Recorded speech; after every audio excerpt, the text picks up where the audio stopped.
Je m'appelle Sandra Miele-Casalé et je vais vous accompagner donc tout au long de votre parcours de formation de formateur professionnel d'adulte. Aujourd'hui, nous allons aborder la 8e compétence du référentiel de formateur qui consiste à accueillir et co-construire un parcours de formation. Alors, commençons par l'accueil. Vous le savez, en communication, on dit que ce sont les 10 premières secondes qui font la part la plus importante de l'impression que va se faire une personne qui est en face de vous.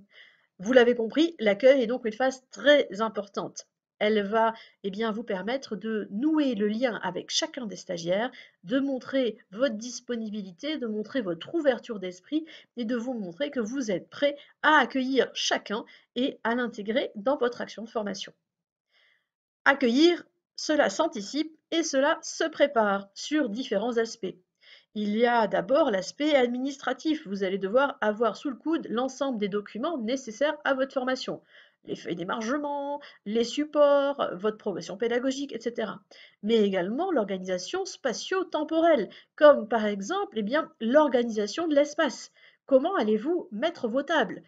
Effectivement, vous savez, en fonction de comment vont être disposées vos tables, vous allez par exemple favoriser des échanges ou favoriser plutôt une approche plutôt expositive. Donc, à vous de réfléchir à tout cela avant que la formation ne démarre. On va également travailler sur tout ce qui est technique d'accueil, technique donc d'animation, une technique pour faire en sorte que vos stagiaires se sentent attendus et intègrent cette formation dans de bonnes dispositions.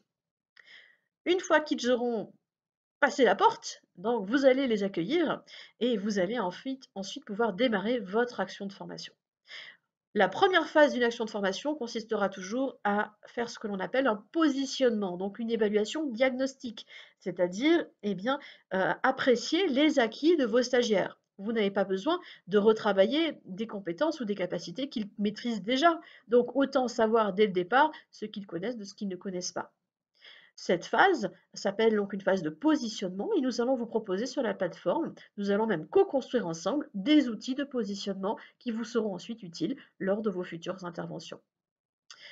À l'issue de cette phase d'évaluation, il vous faudra analyser l'ensemble des résultats et construire ce que l'on appelle un parcours de formation et rédiger éventuellement un contrat pédagogique. Ce contrat, vous engagera à respecter et engagera également le stagiaire à s'engager dans une démarche d'apprentissage et donc vous allez pouvoir l'impliquer plus facilement dans son parcours de formation.